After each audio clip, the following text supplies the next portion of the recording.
Hello mga mare, ito na naman nga po ang ganap sa tindahan namin ngayong araw at dahil nga po wala pa yung aking mga kasama na nagtitinda ng mga merienda, abay busy muna talaga ang inyong tindera dito po sa loob ng aming store. Alas 7 pa nga lang ng umaga sa mga oras na to mga mare ko, kaya meron pa akong oras sa paglilinis o pagre-repack ng mga paninda namin dito sa loob ng aming store. At habang nagre-repack nga ako ng tuyo dito mga mare ko, abay nakasalang na talaga yung saging na gagamitin namin para sa halo-halo mamaya. At kapag naluto nga yung saging, ang susunod ko nga nalulutuin yun naman pong kamote. At kapag naluto nga po yung kamote, i-prepare ko na naman po mamaya yung mga iba pa naming paninda na panahog po namin sa mga merienda po. At habang nakasala nga yung mga ibebenta namin mamaya mga mare ko, abay dito talaga muna ako nakapokus sa loob ng aming store. Dahil nga mamaya pagsapit talaga ng alas 9 mga mare ko, nandyan na nga yung isa kong kasama.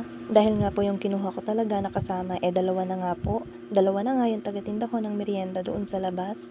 Kahit papano naman mga mare ko, malakas naman talaga yung benta namin sa aming meriendahan. Kaya naman kahit papano meron din talagang extra income ang inyong tindera. Dahil nga sa panahon ngayon, sa taas talaga ng bilihin, talagang dapat raket ng raket. Tinda lang ng tinda habang malakas pa. Sabi nga nila, saka ka lang maglibot kapag kaluluwa ka na. Char!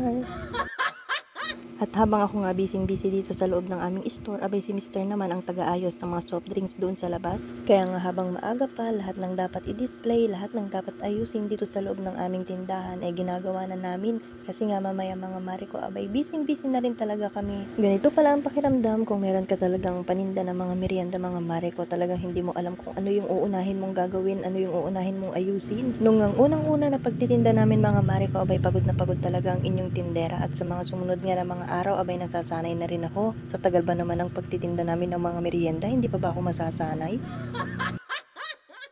At eto nga mga mare ko, natapos na nga po akong nag-repack ng mga tuyo, ng mga dilis, ng mga asin at mga harina. Ang next ko naman pong gagawin, abay mag-check naman ako ng mga paninda namin na mga wala na nga dito sa aming tindahan. Para naman nga makapag-order na rin ako kay grocery at kay Suising para naman punong-puno na rin ulit ng mga paninda itong aming store. Mas maganda rin talaga magtinda kapag marami nga tayong mga paninda na hinahanap ng ating mga customer. O siya mga mare ko, hanggang dito na nga lang po ang video na to at sa mga hindi pa nga po nakapollow sa aking Facebook, papalo naman po at pasubscribe na rin po sa aking YouTube channel. Salamat!